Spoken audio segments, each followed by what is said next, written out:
Hello साथियों, नमस्कार। कैसे हैं आप सब? उम्मीद करता हूं जहां होंगे स्वस्थ होंगे, बेस्ट होंगे, मस्त होंगे, अपना और अपनों का ख्याल रख रहे होंगे। तो आइए दोस्तों, शुरू करते हैं संविधान की एक नई श्रृंखला और इसमें लेते हैं पहला प्रश्न। निम्नलिखित में से किस अधिनियम में विधान परिषद को बजट पर बहस करने की पावर दी गई थी? क्या बजट पर बहस करने की पावर दी गई थी, ये पूछा है। ऑप्शन नंबर ए आपको मिला हुआ है। ऑप्शन ए भारत परिषद अधिनियम 1861, ऑप्शन बी भारत परिषद अधिनियम 1892, ऑप्शन सी भारत परिषद अधिनियम 1909, ऑप्शन डी भारतीय परिषद अधिनियम 1919। बताओ भैया, इसका क्या आंसर आप दे रहे हैं? जब तक आप आंसर तब तक हम कुछ फैक्ट बता देते हैं इन सब के बारे में। जैसे 1861 है तो इसमें जो है कानून बनाने की प्रक्रिया में भारतीयों को शामिल कर लिया गया। क्या किया गया? तो कानून अगर इसे बन रहा है, कानून बनाने की प्रक्रिया में भारतीय प्रतिनिधित्व को शामिल किया गया।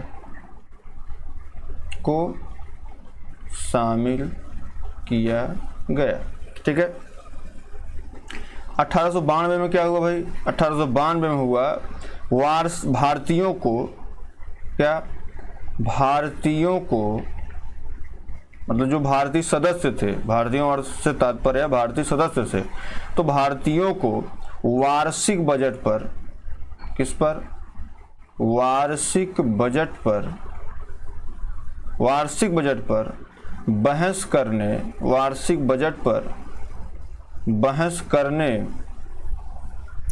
बहस करने का अधिकार दे दिया गया। बहस करने का अधिकार तो है भैया, लेकिन मतदान का अधिकार नहीं था। मताधिकार नहीं था कि साहब इसमें ये गलती है, इसको है सुधार लीजिए, इसमें गलती, इसको हम वोट नहीं दे सकते। मताधिकार नहीं था। बहस करने का अधिकार था लेकिन मताधिकार नहीं था। ठीक है। और इसका एक कारण और था, निर्वाचन पद्धति यहीं से शुरू की गई थी। निर्वाचन पद्धति आरंभ की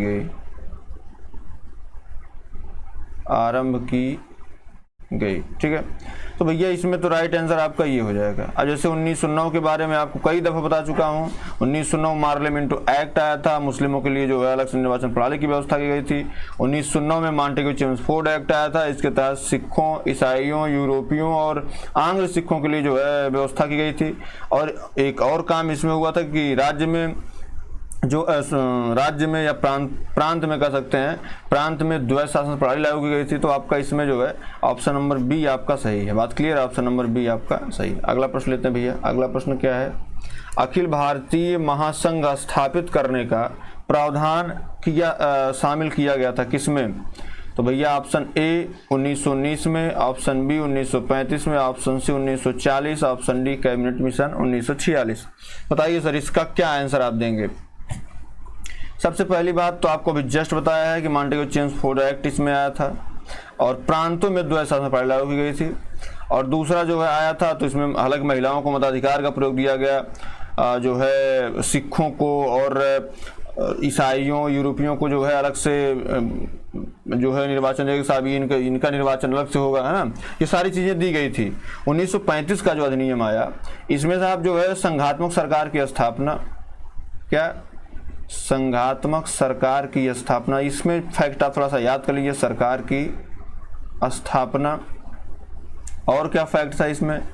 और संघीय न्यायालय की स्थापना। क्या कभी कोई पूछा था? संघीय न्यायालय की स्थापना कब की गई थी? कभी पूछ लिया अगर तो ये भी याद रखिए, 1 अक्टूबर 1937 को की गई थी। ठीक है। अब और क्या इसमें हुआ था? और इसमें ये हुआ था कि जो भारत सरकार अधिनियम 1935 है, ये भारतीय संविधान का प्रमुख स्रोत है ना। अब इसमें जो हम अभी बताए, यहाँ पे जो था ये प्रांतों में द्वैध शासन प्रणाली लागू की थी। क्या थे? प्रांतों में द्वैध शासन प्रणाली लागू ठीक है, यहाँ पे लागू थी, लेकिन यहाँ पे क्या, यहाँ पे इसको समाप्त कर दिया गया, यहाँ पे समाप्त कर दिया गया। इसमें कहा क्या गया, यहाँ पे केंद्र में द्वैध शासन, केंद्र में द्वैध शासन की बात की गई। किसकी बात, केंद्र में द्वैध शासन की बात की गई कि साहब केंद्र में द्वैध शासन प्रणाली इसमें लागू रहेगी। ठीक है, और क्या हुआ, जो केंद्र में, केंद्र और राज्य के बीच शक्तियों का जो विभाजन था, वो भी जो संघ सूची, राज्य सूची और समवर्ती सूची आज आप पढ़ रहे हैं, उसी की देन है। और क्या हुआ, अखिल भारतीय महासंघ स्थापित किया। क्या, अखिल भारतीय महासंघ स्थापित हुआ। अखिल भारतीय महासंघ स्थापित, पूछा क्या गया भैया, अखिल भारतीय महासंघ स्थापित किसके द्वारा हुआ, तो 1935।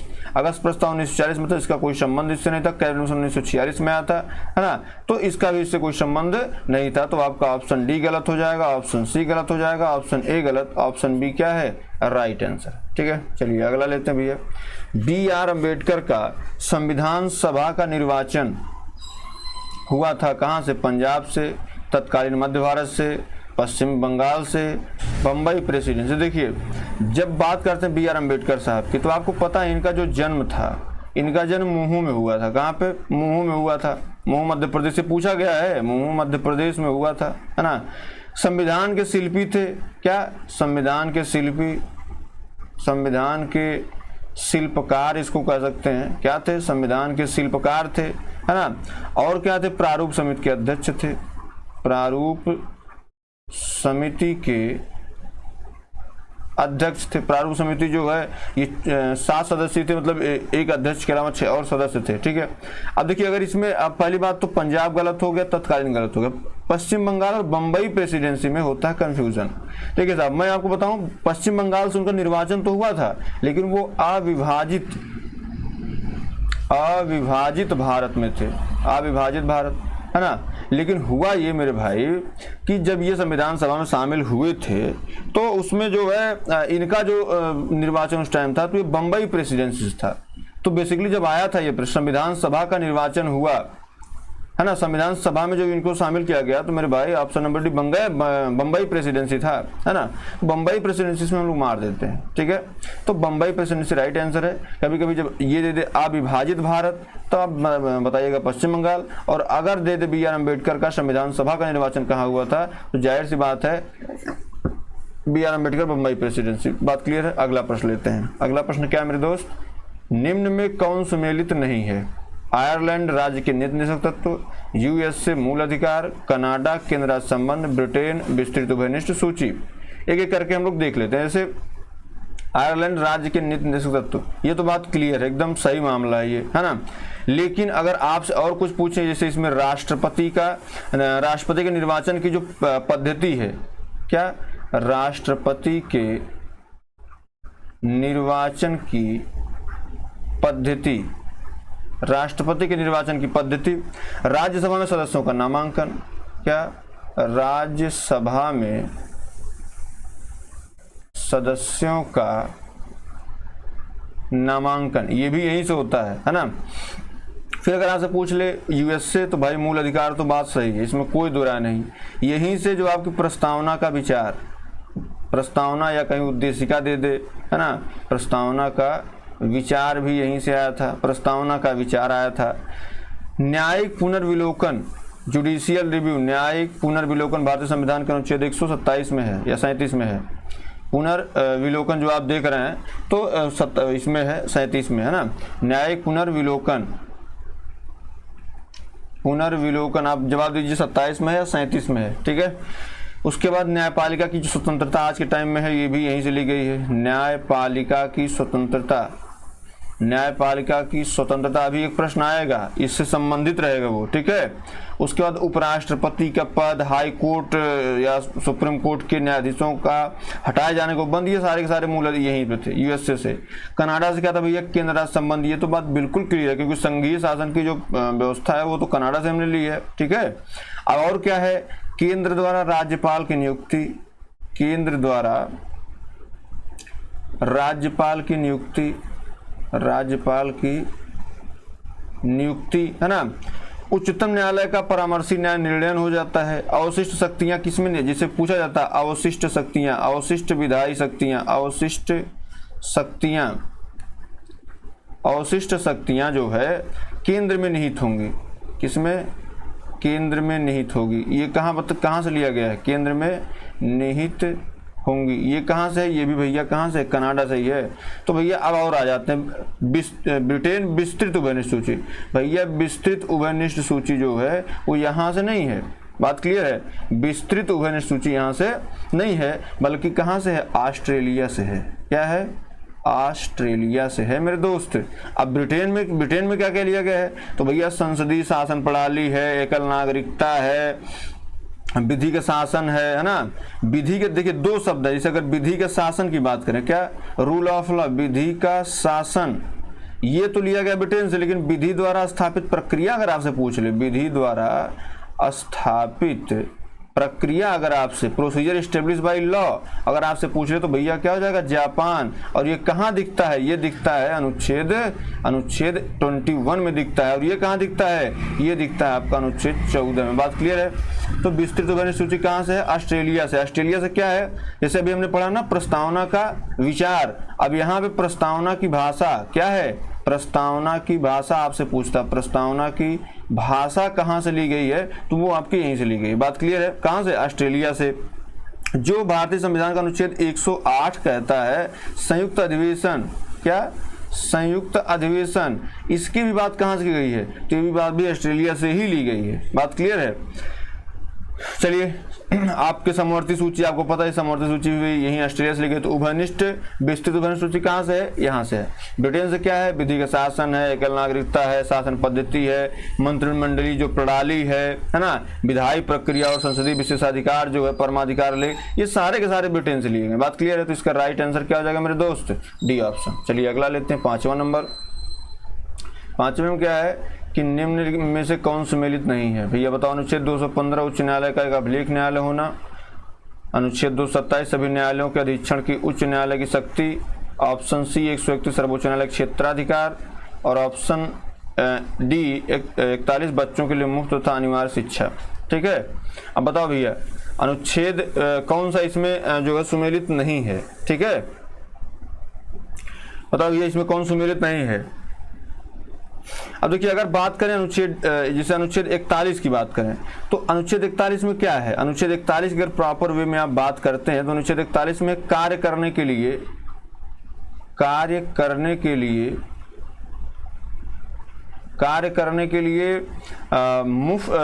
लिए मतलब यथोचित स्थान, क्या?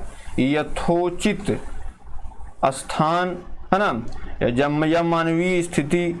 अब ऐसा ना हो कि वहाँ जो है पूरा आप एक बार अगर चले जाएं तो फिर वहाँ आपका बिल्कुल एकदम फेफड़ा फट जाए, जो है आप कुछ कर ही ना पाए। तो ये ऐसा नहीं होना चाहिए। होना कैसा चाहिए? बिल्कुल एकदम सॉफ्ट हो, मानवीय स्थिति के अनुकूल हो। बात क्लियर है। तो अनुच्छेद 41 में इस बात पर चर्चा की गई है। फिर अगर बात करें अनुच्छेद 31 की, तो अनुच्छेद 31 में जाहिर सी बात है सर्वोच्च न्यायालय का अधिकार के विषय में वहां बताया गया है। किसके विषय में? सर्वोच्च न्यायालय के अधिकार के विषय में ही वहां बताया गया है। बात क्लियर है। उसके बाद अगर बात करें अनुच्छेद 227 की, तो भाई मेरे अनुच्छेद 227 में वही बात की गई है। ठीक है, अनुच्छेद 227 में वही बात की गई है।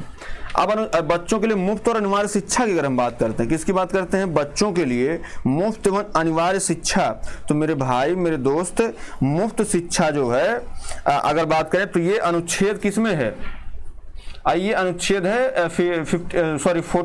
अनुच्छेद 45 में। इसको याद कैसे करते हैं? अनुच्छेद 45 को 5 4 9, 9 से क्या होता है? 9 से 9, 9 से नवजात होता है। बात क्लियर है। तो यहां से आप ऐसे याद कर सकते हैं। ठीक है, यहां से आप ऐसे याद कर सकते हैं। तो आपका इसमें जो राइट आंसर हो जाएगा मेरे दोस्त, वो हो जाएगा क्या? राइट आंसर आपका हो जाएगा ऑप्शन नंबर डी। बात क्लियर है। चलिए अगला प्रश्न लेते हैं। अगला प्रश्न क्या भैया? भारतीय संविधान की प्रस्तावना में समाजवादी शब्द किस संविधान संशोधन के तहत जोड़ा गया था? 42वां, 44वां, 70वां या 99वां? बताओ भैया इसमें कौन सा होगा? सबसे पहली बात 99वां क्या था? तो भैया आपको पता है जो 99वां है ये है नेशनल कॉलेजियम प्रणाली, है ना। नेशनल कॉलेजियम प्रणाली जो है मतलब क्या है? राष्ट्रीय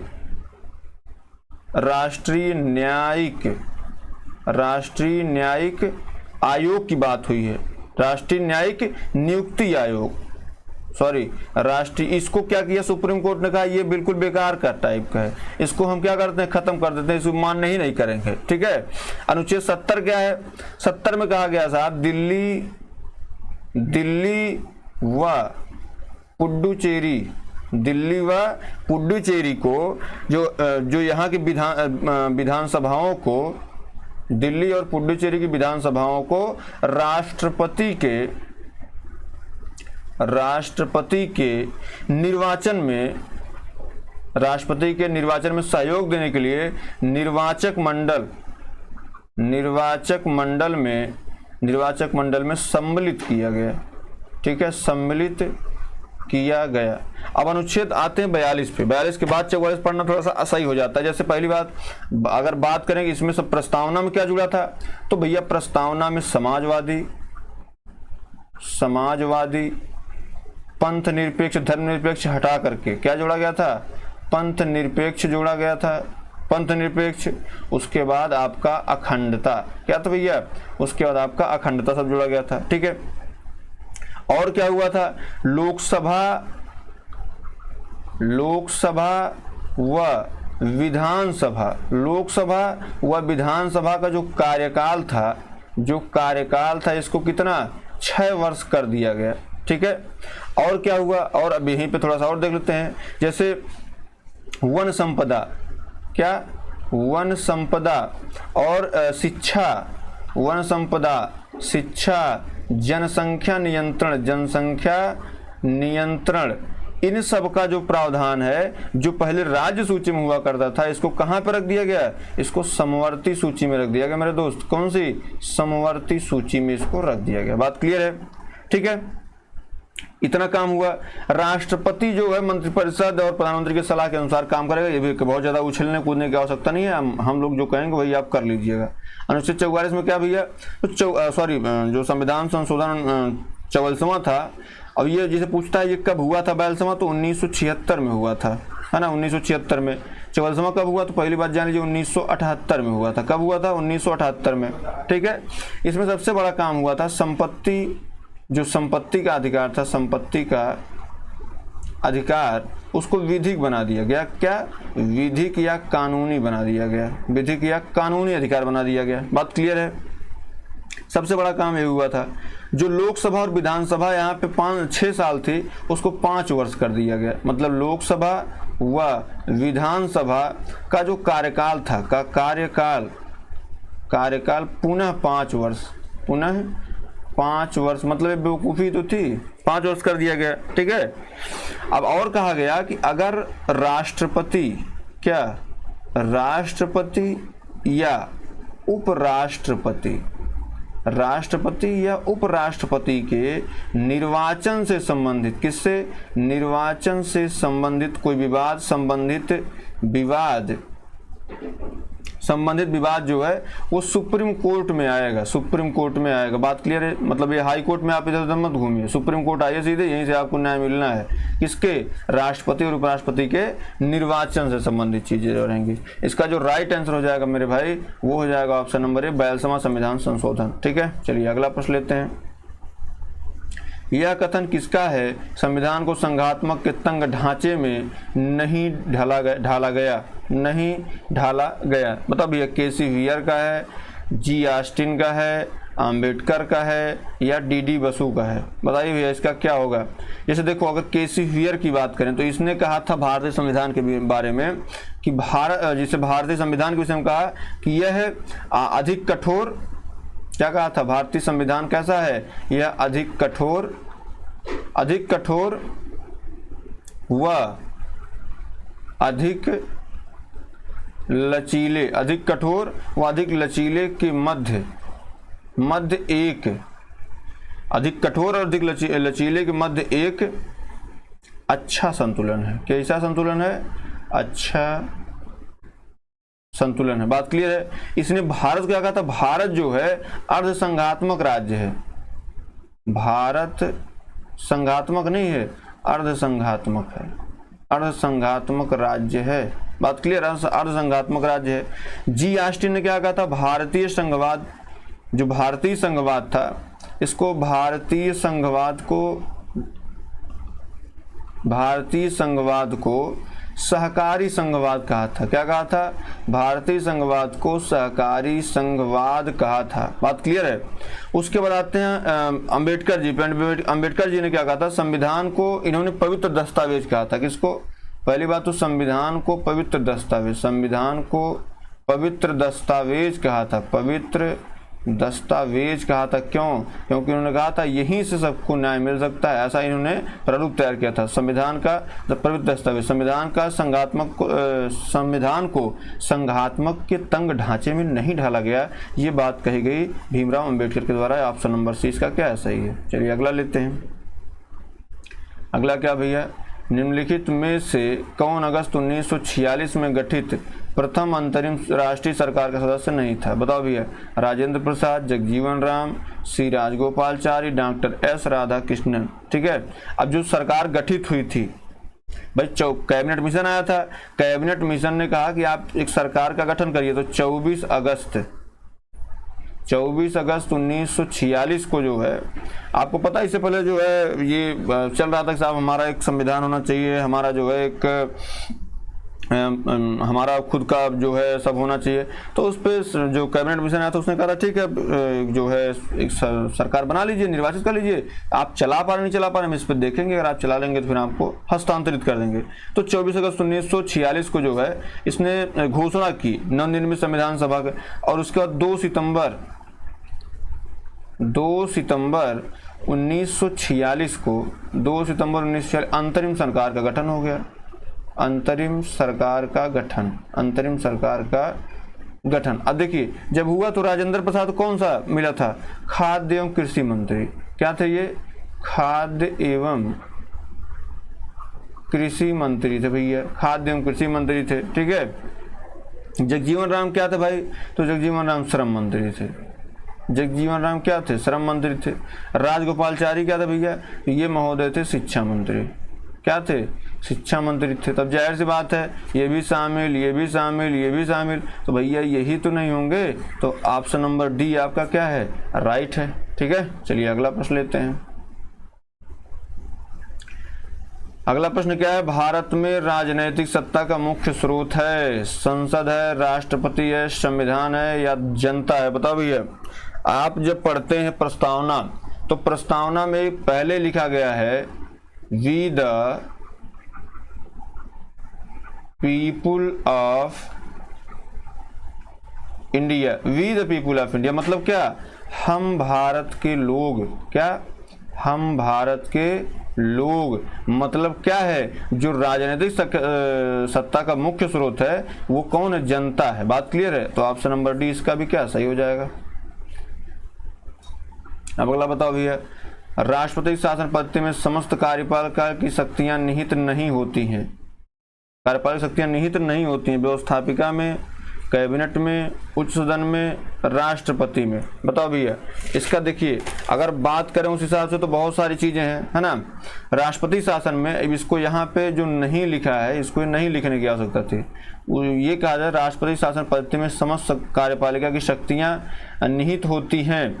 तो ऐसे व्यवस्थापिका कोई बात तो है नहीं। कैबिनेट ये भी गलत है। आप एक बार सोचेंगे उच्च सदन, उच्च सदन मतलब होता भैया राज्यसभा। तो क्या ऐसा संभव है कि जो शक्तियां राज्यसभा को दे दी जाएं? तो असंभव, ये भी गलत हो जाएगा। इसमें राइट आंसर क्या हो जाएगा? ऑप्शन नंबर डी राष्ट्रपति में जो राष्ट्रपति शासन लगेगा तो सर्वोच्च व्यक्ति कौन होगा? राष्ट्रपति होगा। ये जो चाहेगा वो करेगा। ठीक है। बताओ भैया। केंद्र सरकार तथा राज्य सरकारों को प्राधिकार प्राप्त है भारत के प्रधानमंत्री से, सर्वोच्च न्यायालय से, भारत के राष्ट्रपति से, भारत के संविधान से। बताओ भैया कहाँ से प्राप्त है? जो केंद्र सरकार व राज्य सरकारें हैं इनको प्रधानमंत्री से जो है प्राधिकार प्राप्त है, सर्वोच्च न्यायालय देता है कि भारत का राष्ट्रपति देता है?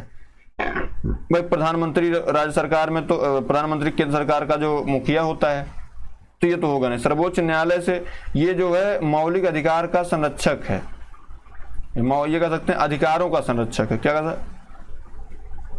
अधिकारों का संरक्षक, है ना। इसमें कोई प्राधिकार नहीं मिलता। राष्ट्रपति जो है कार्यपालिका का प्रमुख होता है। कार्यपालिका प्रमुख आभासी होता है, वास्तविक प्रमुख नहीं होता है। वास्तविक प्रमुख कौन होता है? वास्तविक प्रमुख जो है ये आपका प्रधानमंत्री होता है। क्या होता है? प्रधानमंत्री। कार्यपालिका का वास्तविक ये है, वास्तविक जो है वो प्रधानमंत्री होता है, लेकिन आभासी कौन है, प्रमुख जो है ये राष्ट्रपति है। तो भैया किसको प्राप्त है, ऑप्शन नंबर डी, भारत के संविधान से इनको प्राधिकार प्राप्त है। जाहिर सी बात, सारी चीजें संविधान में वर्णित तो वहीं से अधिकार प्राप्त करते हैं वो, है ना। ये लीजिए भैया, उत्तराखंड राज्य की स्थापना कब हुई थी, 1972, 1975, 1987, सन 2000। बताओ भैया। सबसे जिसे अगर आपसे पूछ ले सबसे पहले अगर पूछ ले, सबसे पहले भाषाई आधार पर, सबसे पहले भाषाई आधार पर गठित राज्य, तब तक इसका जवाब दीजिए, गठित राज्य कौन है। सबसे पहले भाषाई आधार पर गठित राज्य जो है वो आंध्र प्रदेश है। क्या है, आंध्र प्रदेश है। और आंध्र प्रदेश जो है इसका कब हुआ था, तो 1 अक्टूबर 1953 को हुआ था। बात क्लियर है। अब आइए 72 में जो है, 72 में जो है किसका गठन हुआ, पहले 72 में मेघालय, मणिपुर और त्रिपुरा।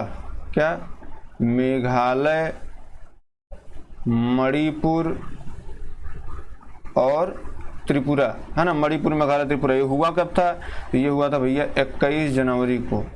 क्या है, 21 जनवरी 1942 को मेघालय, मणिपुर और त्रिपुरा का गठन हुआ था। 1975 में किसका हुआ था, तो भैया आपको पता है 26 अप्रैल 1975 को इसका गठन हुआ था, सिक्किम का गठन हुआ था। किसका, सिक्किम का गठन हुआ था। बात क्लियर है। 1987 में किसका हुआ था, तो मिजोरम और अरुणाचल, इसमें तो 3 राज्य थे, कौन कौन से, मिजोरम, अरुणाचल प्रदेश, इनका जो, इन दोनों का जो गठन था वो हुआ था 21 जनवरी को। कब हुआ था, 21 जनवरी को हुआ था, है ना। लेकिन एक राज्य गोवा था, जो 25वां राज्य, हम लोग कभी पूछा था 25वां राज्य कौन, तो गोवा था। इसका गठन कब हुआ था, 30 मई 1987 को हुआ था। बात क्लियर है। तो इसमें आपको सन 2000 में किसका हुआ था, तो भैया पहले हुआ था, अगर बात करें छत्तीसगढ़, क्या, सबसे पहले छत्तीसगढ़, उसके बाद उत्तराखंड, उसके बाद अब आता है झारखंड। ये झारखंड बड़ा इंपॉर्टेंट है, ये पूछा जा रहा है आज के टाइम में। मतलब आप 26वां राज्य इसको कहिए, 27वां राज्य इसको कहिए, 28वां राज्य इसको कहिए। तो इनका गठन कब हुआ था, इन तीनों का गठन हुआ था मेरे दोस्त, मेरे भाई, 15 अक्टूबर सन 2000 को। बात क्लियर है, 15 अक्टूबर सन 2000 के लिए ये हुआ था। ठीक है, तो इसका राइट आंसर क्या हो जाएगा, डी हो जाएगा। जैसे अभी हाल ही में जो हुआ है, तो अभी हाल मतलब साल 2 साल पहले जो है, जैसे तेलंगाना देख लीजिए, जो 10 साल 8 साल 9 साल पहले हुआ था, तेलंगाना हो गया। तो तेलंगाना गठन कभी आपसे पूछ ले कब हुआ था, तो भैया ये 2 जून 2014 को हुआ था। फिर आपसे पूछ ले जम्मू और कश्मीर, जो पहले राज्य थे अब केंद्र शासित प्रदेश हो गए हैं, जम्मू और कश्मीर गठन वैसे तो जो है बहुत पहले हुआ था, लेकिन अभी हाल ही में जो नया परिसीमन हुआ है, जब केंद्र शासित प्रदेश बन गया, तो ये 31 अक्टूबर सन 2019 को हुआ है। बात क्लियर है। अब जैसे भी जो पहले 9 केंद्रीय राज्य हुआ करते थे, संघ शासित राज्य हुआ करते थे, उनकी संख्या अब 8 हो गई। क्यों हो गई, तो भैया जो दादर नगर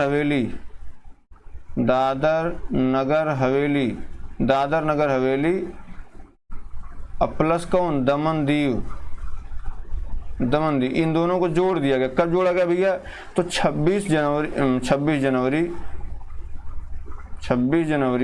2020 को। बात क्लियर है, इनको जोड़ दिया गया, प्रधानमंत्री जी ने उद्घोषणा की थी। तो उत्तराखंड की स्थापना, उत्तराखंड कहाँ, यहाँ है 27वां राज्य, तो ऑप्शन नंबर डी आपका सही हो जाएगा। चलिए अगला प्रश्न लेते हैं। अगला प्रश्न है, भारतीय संविधान के निर्णय लिखित अनुच्छेदों में से कौन विधान सत्ता का पूर्ण नियंत्रण लगाता है। बताओ भैया इसमें क्या आंसर आप देंगे, कौन है जो पूर्ण नियंत्रण लगाता है। तो मेरे दोस्त, मेरे भाई, अनुच्छेद 17 में क्या है, अस्पृश्यता का अंत है।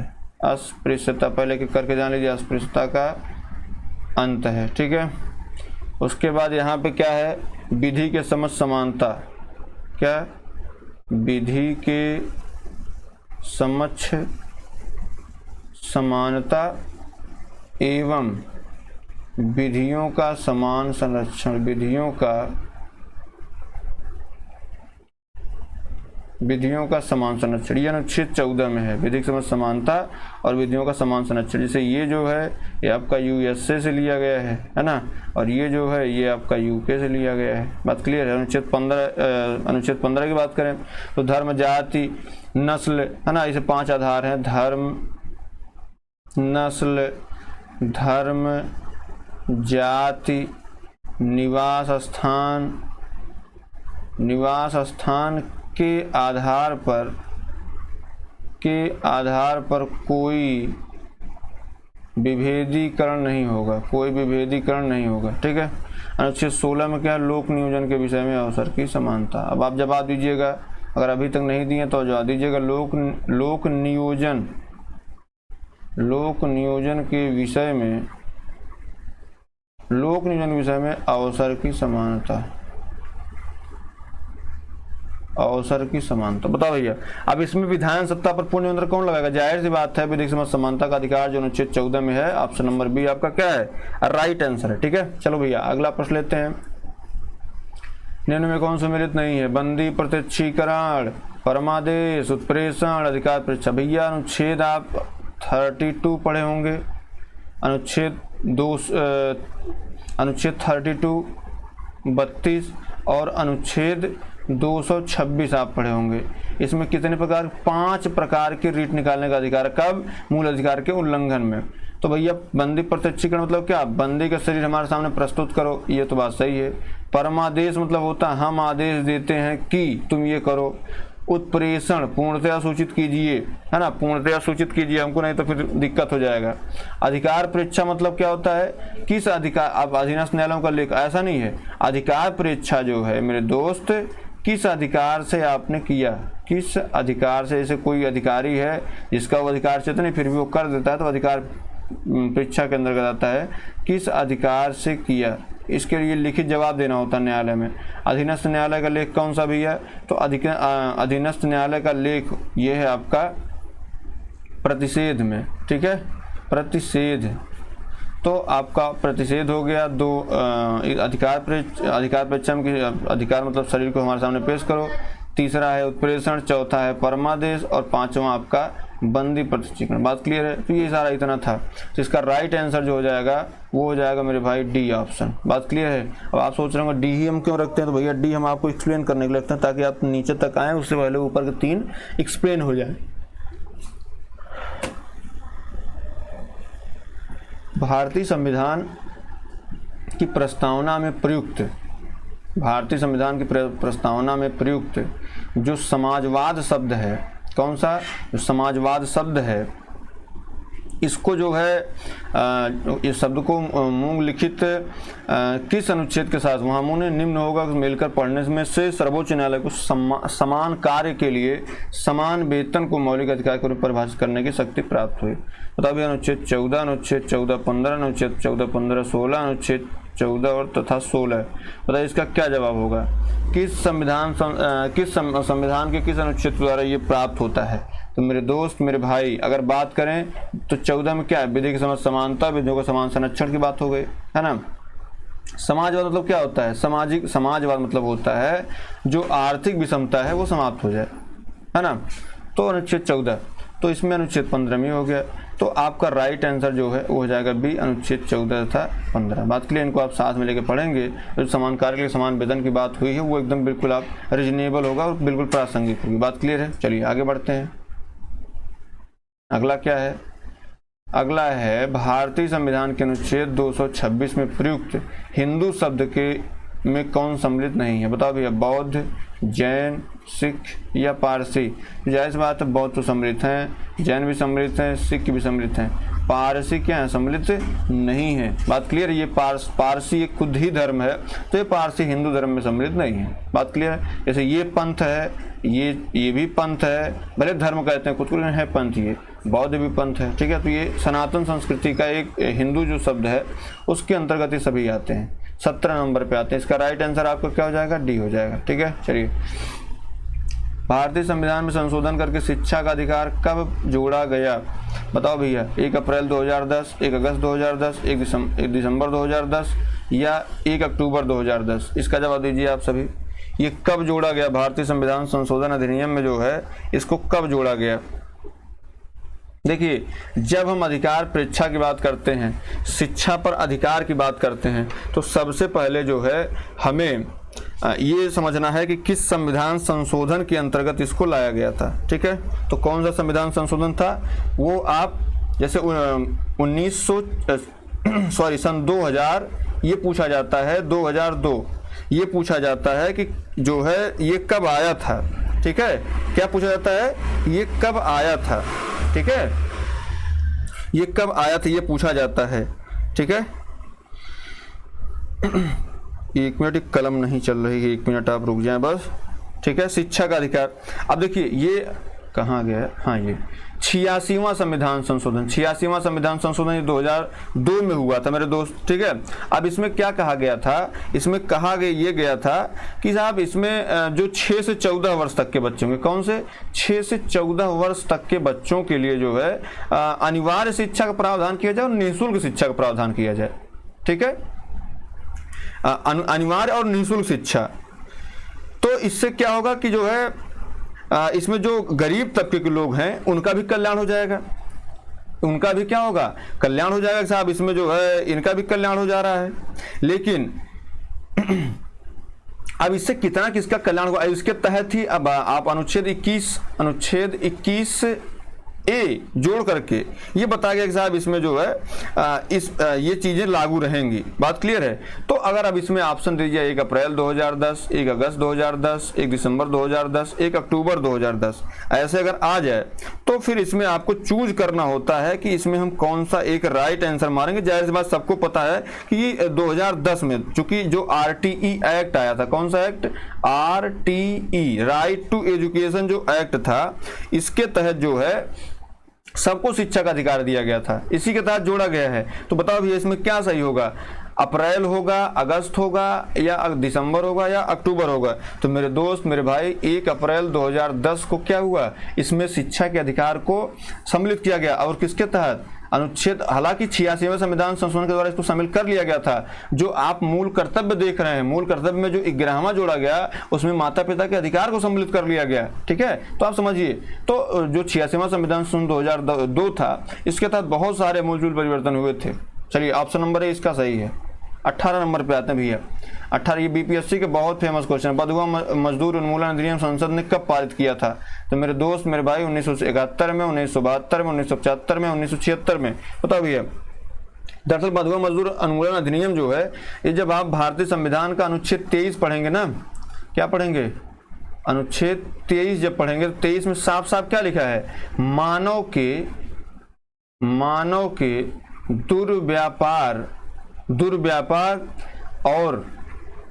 के दुर्व्यापार और बलात् श्रम का प्रतिषेध, मानव के दुर्व्यापार और बलात् श्रम का प्रतिषेध। इस सीधे मतलब मानव का दुर्व्यापार नहीं होगा और बलात् श्रम का प्रतिषेध किया गया है। तो ये कब होगा? जब कोई नियम होगा, कोई कानून होगा, तभी ना हो पाएगा। तो देखिए 71-72 इसमें तो ये तो गलत हो गया।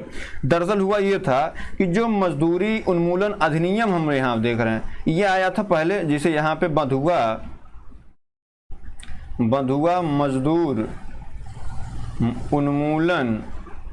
उन्मूलन अध्यादेश, पहले ये अध्यादेश के तहत आया था। ये आया अध्यादेश कब आया था मेरे भाई? ये आया था 25 अक्टूबर 1975 में आया था ये। और जब आया उसी दिन ये लागू भी हो गया था, प्रभावी उसी दिन हो गया था। तो यहाँ पे अगर अध्यादेश की बात तो ये सही हो जाता, लेकिन यहाँ पे बात किसकी हुई है? अधिनियम की बात हुई है। तो मेरे भाई, जो बंधुआ मजदूर उन्मूलन अधिनियम था वो आया था आपका 1946 में, 1976 में आया था। और ये अधिनियम बन के आया, संसद ने बाकायदे नियम बनाया और कहा कि बंधुआ मजदूरी आज से क्या है, ये उन्मूलित रहेगी, और कोई अगर करता तो उसके लिए दंड का प्रावधान भी कर दिया गया। ठीक है, तो ये आपका इसमें राइट आंसर क्या होगा? D option. अगला प्रश्न लेते हैं भैया। अगला प्रश्न क्या है? अगला प्रश्न आपका है, निम्नलिखित में से कौन स्वतंत्र भारत के किसी राज्य की प्रथम महिला राज्यपाल बनी? बताओ भैया, कौन बनी थी? Option A Padmaja Naidu, option B Vijayalakshmi Pandit, option C Shweta Kripalani, option D Sarojini Naidu. बताओ भैया, देखिए अगर पद्मजा नायडू की बात करें, आप सोच रहे पद्मजा नायडू मार दें, तो ये देखिए पश्चिम बंगाल की प्रथम महिला राज्यपाल थी। कहाँ की? पश्चिम बंगाल की प्रथम महिला राज्यपाल थी। प्रथम महिला राज्यपाल थी, पश्चिम बंगाल की प्रथम महिला राज्यपाल थी। विजय लक्ष्मी पंडित की बात करें, विजय लक्ष्मी पंडित, तो वैसे तो संयुक्त राष्ट्र संघ की अगर हम बात, संयुक्त राष्ट्र संघ की 8वीं अध्यक्ष थी एवं प्रथम महिला अध्यक्ष, प्रथम महिला अध्यक्ष है ना, प्रथम महिला अध्यक्ष थी। सुचेता कृपलानी की बात करें तो उत्तर प्रदेश और भारत की प्रथम महिला मुख्यमंत्री, प्रथम महिला मुख्यमंत्री थी। उत्तर प्रदेश और भारत की प्रथम महिला मुख्यमंत्री थी। ठीक है, प्रथम। अब ये सरोजिनी नायडू पाते हैं, तो भैया इनका भी वही कॉन्सेप्ट था, उत्तर प्रदेश और भारत की प्रथम महिला राज्यपाल। ये कब से कब तक थी भैया? तो ये 1947 से लेकर के 1949 तक थी। इनका जन्म चूंकि 13 फरवरी को हुआ था, तो 13 फरवरी को इनके जन्म दिवस के अवसर पर 13 फरवरी को महिला दिवस मनाया जाता है। क्या? महिला दिवस। वैसे तो राष्ट्रीय महिला दिवस कब मनाया जाता है? मार्च में मनाया जाता है, 8 मार्च को मनाया जाता है, लेकिन महिला दिवस जो है ये 13 फरवरी को मनाया जाता है। बात क्लियर है? तो इसका जो राइट आंसर है वो हो जाएगा आपका Sarojini Naidu, option number D. ठीक है, चलिए अगला प्रश्न लेते हैं भैया। अगला प्रश्न क्या है? निम्न में कौन सुमेलित नहीं है? बलवंत राय मेहता समिति त्रिस्तरीय पद्धति, अशोक मेहता द्विस्तरीय पद्धति, एल.एम. सिंघवी स्थानीय स्वशासन पद्धति, जी.वी.आर. राव समिति प्रतिनिधित्व के आधार पर सुधार। अब देखो भैया, बलवंत राय मेहता समिति की अगर बात करें तो बलवंत राय मेहता जो है ये लोकतांत्रिक विकेंद्रीकरण और राज्य का जो पंचायती राज है उसके जो शिल्पकार थे। ये जो आया था ये 1957 में आया था। कब आया था? 1957 में आया था। और इसने त्रिस्तरीय पंचायती राज की बात की थी, है ना। पंचायती राज सर्वप्रथम जो है ये लागू कहाँ हुआ था, पूछा जाता है। लागू कहाँ हुआ? तो भैया लागू जो हुआ था ये सर्वप्रथम 2 अक्टूबर 1959 को जो है सबसे पहली दफा